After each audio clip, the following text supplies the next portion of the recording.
Di mana Al-Quran tidak hanya mempunyai kekuatan mu'ajizat secara harfiah.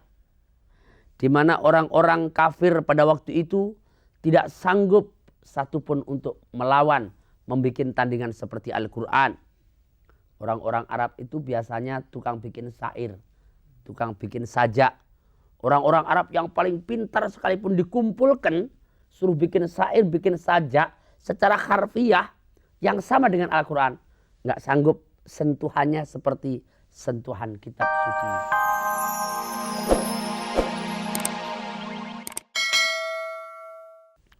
Maka pantas kalau kemudian berbagai hadiah diberikan oleh Allah di dalam bulan suci Ramadan ini. Sehingga bulan ini menjadi bulan yang paling barokah. Karena di dalam bulan inilah Allah memproklamirkan tentang ajaran-ajarannya. Allah menyebarluaskan tentang ajaran-ajaran yang ditulis, yang dikutip di dalam kitab-kitab sucinya. Apakah itu Suhufi Ibrahim, apakah itu Taurat, Injil, Zabur, dan kitab suci Al-Quranul Karim. Di antara semua kitab-kitab Allah tadi, itu yang paling sempurna adalah kitab suci Al-Quranul Karim. Mengapa? Karena Al-Quran diturunkan paling akhir. Sebagai penyempurnaan dari kitab-kitab terdahulu. Suhufi Ibrahim, Suhufi Sis, Taurat, Injil, Zabur. Yang terakhir Al-Quran. Tentu Al-Quran sebagai kitab yang dikarang oleh pengarang yang sama. Dari pengarang Injil, Zabur, Taurat, Suhufi Ibrahim, dan Suhufi Sis. Tentu Allah sebagai pengarang tunggalnya akan menyempurnakan kitab suci Al-Quran dari kitab-kitab sebelumnya. Demikian hebatnya Al-Quran. Demikian ampuhnya Al-Quran. Di mana Al-Quran tidak hanya mempunyai kekuatan mu'ajizat secara harfiah. Di mana orang-orang kafir pada waktu itu tidak sanggup satupun untuk melawan, membuat tandingan seperti Al-Quran. Orang-orang Arab itu biasanya tukang bikin syair, tukang bikin sajak. Orang-orang Arab yang paling pintar sekalipun dikumpulkan, suruh bikin syair, bikin sajak secara harfiah yang sama dengan Al-Quran. Nggak sanggup, sentuhannya seperti sentuhan kitab suci Al-Quranul Karim. Itu baru secara harfiahnya. Baru secara harfiahnya saja mereka sudah tidak sanggup.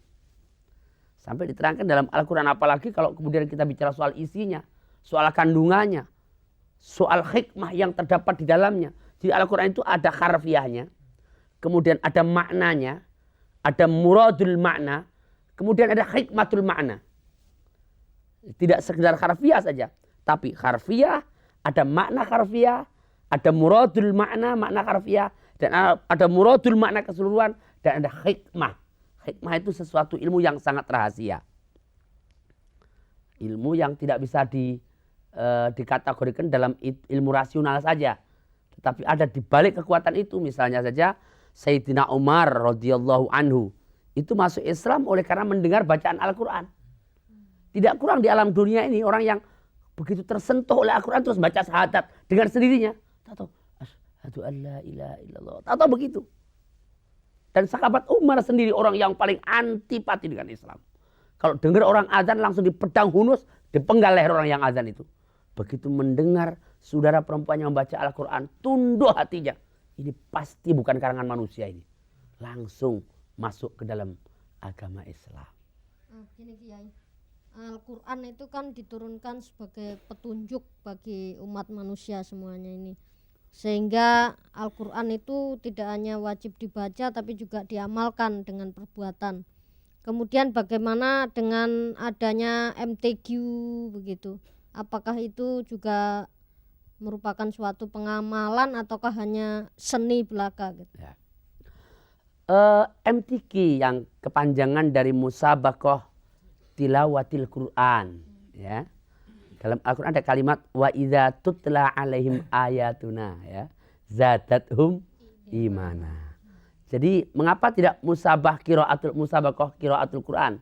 MTQ. Kok MTQ, kok musabaqah tilawatil Quran? Sebab kalau musabaqah tilawatil Quran, tilawah itu orientasinya kepada penghayatan. Nah, jadi tidak sekedar membaca, tapi seharusnya qori membaca dan menghayati dari apa kandungan makna ini. Dan musabaqah tilawatil Quran itu sendiri pengamalan daripada ajaran Al-Quran. Mengapa? Karena Allah menyatakan wa may yu'azzim sya'airallahi fa innaha min taqwal qulub. Dan barang siapa yang mengagungkan syiar Allah itu yaitu syiar agama Islam, fa innaha min taqwal qulub. Perbuatan mengagungkan syiar Islam itu bahagian daripada takwanya beberapa hati. Di dalam Al-Quran disebutkan hudal lil muttaqin.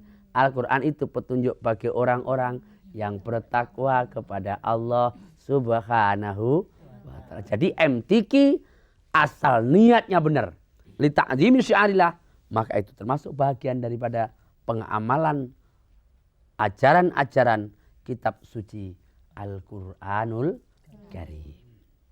Nah, Pak Kiai begini Pak Kiai, kan kita kan di pondok gitu, kalau bulan Ramadan baca Al-Quran. Nah, banyak-banyak baca Al-Quran. Kalau udah tentu kan kalau namanya banyak-banyak baca Al-Quran, kita tuh nggak tahu kalau kita baca sendiri tuh ada yang salah gitu. Tapi kalau dibener orang banyak yang salahnya, kita nggak tahu itu gimana. ya, kalau kita tahu bahwa kita ini salah, kemudian kita ini artinya kita ini kurang bisa baca Al-Quran dengan benar, kemudian kita tidak belajar, itu dosa. Ya. Makanya kita diwajibkan kita belajar baca Al-Quran. Wajib itu, fardu ain itu. Ya. Nah, kalau kita sudah berusaha untuk belajar, kemudian bacaan kita juga masih salah menurut orang lain, menurut kita benar, nggak apa-apa, kita nggak tahu kok. Gitu ya. Yang tahu kalau itu kita tahu salah, kemudian kita paksain lah, itu yang dosa. Tapi kalau kita tidak tahu salah, menurut kita benar, ternyata menurut orang lain kurang benar, nah itu dalam proses, nggak apa-apa, boleh-boleh saja. Yang tidak boleh itu kalau tahu itu lambu-lambu dilarang, tahu-tahu kita langgar, lah itu yang tidak boleh. Gitu, ya. Namanya tidak tahu, insya Allah dimaafkan oleh Allah Subhanahu wa ta'ala. Ya. Jadi kembali kepada kitab suci Al-Quranul Karim. Ini dua pertanyaan tadi itu menarik itu ya. Karena memang banyak di antara kita yang baca Al-Quran itu kadang-kadang menurut kita sudah benar, ternyata loh, masih dibenarkan sama orang lain ya. Dan itu ukuran benar itu kadang-kadang soal bacaan itu sangat nisbi gitu loh. Memang mungkin juga ada patokan-patokan khusus bahwa ini ada imam waros, ada imam hafiz, ada imam tertentu ya. Tetapi untuk mengucapkan dengan dialek yang benar, dialeknya imam waros, dialeknya imam hafiz itu, ini namanya kita bukan lidah Arab sih ya. Kadang-kadang menurut kita baca do itu sudah benar, ternyata menurut guru belum benar ya. Nah, jadi sekali lagi kembali kepada bagaimana keyakinan kita. Kalau keyakinan kita bahwa itu benar, tahu tiba-tiba salah itu nggak apa-apa. Tapi kalau kita tahu salah, kemudian kita terjang, lah itu yang kurang benar. Atau salah, kita proses untuk memperbaiki, nggak apa-apa, boleh ya. Dalam rangka proses untuk memperbaiki, sebab untuk perbaikan suatu bacaan itu tidak mungkin kalau kita tidak membaca, gitu ya. Harus melalui belajar untuk membaca itu. Gitu.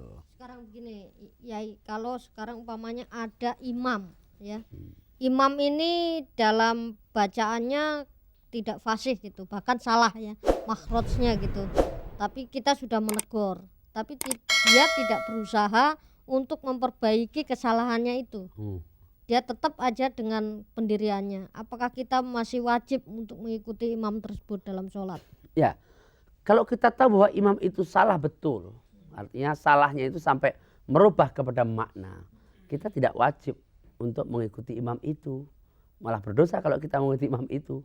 Seharusnya kita segera mengadakan perbaikan, apakah dengan musyawarah, apa dengan bagaimana cara yang terbaik untuk, kalau memang dia tidak mau memperbaiki, ya ganti dengan imam yang lain yang lebih fasih. Sebab imam itu sangat menentukan, ya, sangat menentukan sekali. Bagaimana sholatnya imam itu tergantung dari bagaimana sholatnya imam gitu loh. Kalau seandainya kita mengikuti imam yang salah dan kita tahu salah, bisa-bisa kita ikut terlibat pada kesalahan tadi itu. Nah, karena itu maka kita tidak wajib ikut kepada imam yang imam itu sudah melakukan kesalahan, dia tahu kesalahannya, tidak memperbaiki kesalahannya. Itu imam bandel namanya itu. Ya. Itu imam bandel namanya itu. Kita tidak wajib untuk ikut itu. Kalau kita wajib untuk mencari ganti yang lain, kemudian mengganti kepada yang lebih fasih. Kecuali kalau imam tadi kemudian mau memperbaiki, berusaha untuk mengadakan perbaikan dari kesalahannya, itu lain persoalan lagi. Dan kemudian kalau kita bicara soal kitab suci Al-Quran. Al-Quran itu diturunkan oleh Allah tidak hanya untuk dibaca.